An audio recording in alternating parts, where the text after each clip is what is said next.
Hi guys, today we're going to talk about left hand position on the cello and the bass. So first you want to make sure that you have beautiful seated or standing position. So cellos, make sure you're sitting at the edge of your seat. Remember, only your tush should be on the seat. Your legs should not be on the seat. So you need to sit far forward enough that only your bottom is on the seat. For bass players, make sure you're standing with your feet shoulder width apart and your instrument nice and balanced. Cellos, make sure you're using that end pin strap. Knees are hugging the cello. Basses, you should feel like your instrument is pretty well balanced without use of your left hand. So we don't want anything leaning back on our thumbs for either instrument really. So let's all just take our left hand and pretend like you're drinking a glass of water. So when you do that, notice your hand makes the shape of a C and you have a straight line from your elbow through your wrist to your pinky. If you tapped your thumb right now, if you closed your hand and your thumb, you would notice that your thumb and your second finger naturally touch. And those are the same fingers that should be buddies through your fingerboard. So if I take my hand right now, pretending I'm drinking that glass of water, but instead I move my thumb and the rest of my hand to the fingerboard, you should feel that your thumb and second finger are still across from one another.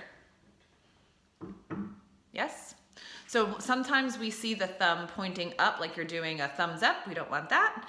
And we also don't want the thumb on the other side. If you play guitar, sometimes this is a habit that's hard to get out of because on a guitar it's different, but remember the angle of a guitar is very different than the angle of a cello or a bass. So by having our thumb on the back of the neck, it helps us use the weight of our arm to hold the strings down, which is especially important on the lower strings on the cello and on the bass, okay? So really something to think about and work really hard on because it's a habit that can be really difficult to unlearn once we've gotten there. So once again, let's take our left hand, bending your elbow to your face to pretend you're taking a drink of water, and then instead find your fingers on the string.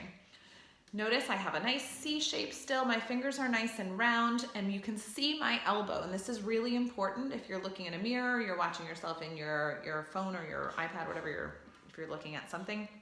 You wanna make sure you can see your elbow. If your elbow's down here or it's behind your base, that's a sign that your elbow's not at the correct height. So we want our elbow in a natural alignment with the rest of our arm. So go ahead and check that and make sure that you can land firmly on the string without squeezing. So I can tap my thumb back here without too much effort. It's nice and relaxed. So as you're making and finding your left hand position, those are all the things that you should be thinking about. Happy practicing.